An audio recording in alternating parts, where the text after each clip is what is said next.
Hello everybody. In this video I'm going to try to pick this sweet little padlock from Sweden. It is an Anchor Lås model 810-1. This is a disc detainer core with 11 discs, all of which have false gates, so they were really thinking about anti-pick measures. You can also see the shape of the core is not fully rectangular. It's a really great smooth lock, nice to use, key retaining. This core and a bigger padlock is definitely something I would use to secure something. So what I'm going to do, I set this down but I need it again, is I'm going to use the key to rotate this top disc and only the top disc. And I'm doing that because I can tension the lock from this top disc. So I'm gonna make sure that I don't get my pick in too far. Looks like I'm lined up here. Try to get the pick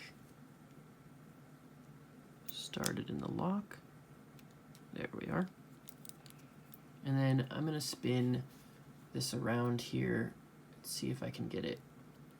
Looks like I'm on disc 2. I'm going to move my pick out a tiny bit more. And there, I can spin this all the way around, meaning I'm at the spacer between discs 1, my tension disc, and disc 2, my first picking disc. So I know that I've only got one disc. So let's move in. Disc 1 feels loose. I'm going to keep it where it's at. Disc 2. I should say this is now disc 3.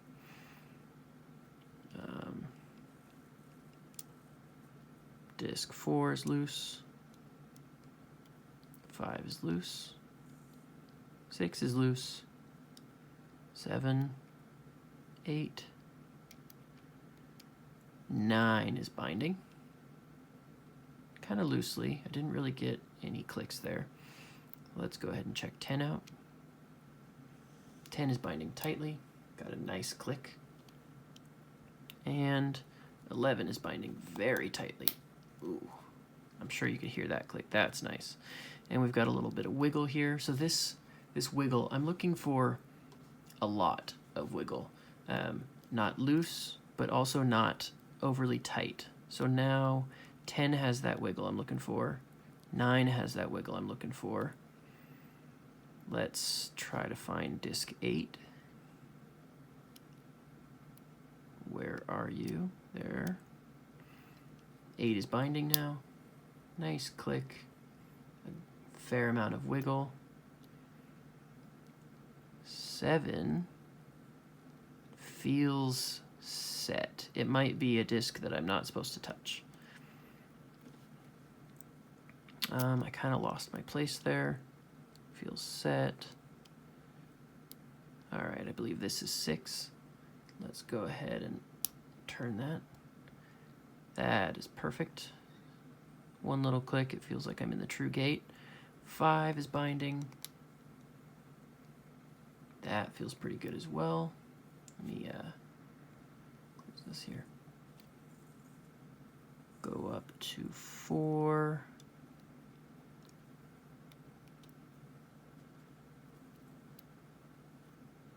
Binding tightly. That feels pretty good. Disc 3. Oh, we got that open. So as you can see, that went pretty well in as far as my history goes, but it's a fair challenge, and it's really about figuring out the difference between the true gates and the false gates. Those true gates on a disc are a shallower notch, and so when you're checking for that wiggle, you'll have a lot less. There will be wiggle there, and that's what makes it difficult, but it will be less. Your true gate is deep enough to allow the sidebar to retract fully into that gate when you have them all lined up. So yeah, now if you'd like to stick around past this 5-minute mark, what I'm going to do is talk about my process for making these pick tips. This is a cheap pick from Banggood is where I ordered it from. It comes in a 2-pack with one like this for outer tension, or sorry, back tension. This tip won't fit in any locks right now.